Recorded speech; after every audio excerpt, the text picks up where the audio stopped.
గబ్బా వేదికగా India Australia మధ్య జరగబోతున్న మ్యాచ్ డిసెంబర్ 14వ తేదీన మొదలవుతుంది.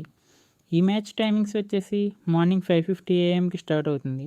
చాలా రోజుల తర్వాత మళ్ళీ ఎర్లీ మార్నింగ్ మ్యాచ్ చూడబోతున్నాం. ఫస్ట్ పిచ్ విషయానికి వస్తే as usual fully grass covered wicket. Pace and బౌన్స్కి చాలా అనుకూలిస్తుంది. పేసర్స్ అయితే ఎంజాయ్ చేస్తారు ఈ పిచ్ మీద. ఇంకా ఈ గ్రౌండ్ స్టాట్స్ చూసుకుంటే ఈ గ్రౌండ్లో మొత్తం 66 మ్యాచ్లు జరిగితే బ్యాటింగ్ ఫస్ట్ చేసిన టీమ్స్ 26 మ్యాచ్లు గెలిస్తే సెకండ్ బ్యాటింగ్ చేసిన టీమ్స్ 26 మ్యాచ్లు గెలిచాయి. 1 మ్యాచ్ టై అయితే 13 మ్యాచ్లు డ్రాగా ముగిశాయి.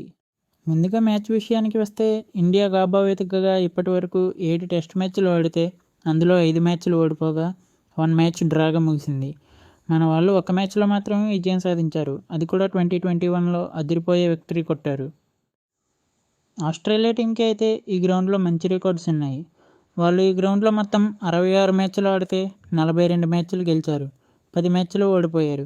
ఒక మ్యాచ్ టై కాగా 13 మ్యాచ్లు డ్రాగా ముగిశాయి. మెయిన్గా ఆస్ట్రేలియా వాళ్ళు ఈ గ్రౌండ్లో 1988లో వెస్టిండీస్తో ఓడిపోయిన తర్వాత 32 సంవత్సరాలు అన్బీటెన్గా ఉన్నారు. అలాంటి వాళ్ళ ఫార్ట్రెస్లో మన వాళ్ళు 2021లో మంచి విజయం సాధించి సిరీస్ గెలిచారు. ఆ తర్వాత మళ్ళీ ఇదే ఇయర్ జనవరిలో వెస్టిండీస్ పైన ఓడిపోయారు. బట్ ఆస్ట్రేలియా వాళ్ళకి ఇదైతే ఒక కంచుకోట అని చెప్పుకోవచ్చు. ఇంకా మన టీం విషయానికి వస్తే మన వాళ్ళు టీంలో మేజర్ చేంజెస్ ఏమీ చేయకపోవచ్చు. మేబీ హర్షిత్ రాణా ప్లేస్లో ఆకాష్ దీప్ టీంలోకి రావచ్చు. అటు అశ్విన్ కూడా కంటిన్యూ అయ్యే ఛాన్సెస్ ఉన్నాయి. రోహిత్ అగైన్ మిడిల్ ఆర్డర్లో ఆడతాడా, ఓపెనింగ్ చేస్తాడా అనే కన్ఫ్యూజన్ మాత్రం ఉంది.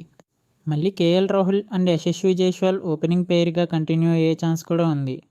ఇంక మన టీమిండియా స్క్వాడ్ చూసుకుంటే ఓపెనర్స్గా KL Rahul and Yashasvi Jaiswal continue అయ్యే ఛాన్స్ ఉంది.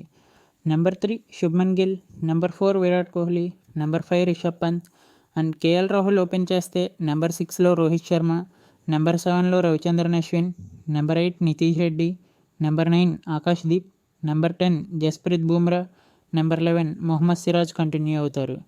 Thank you for watching.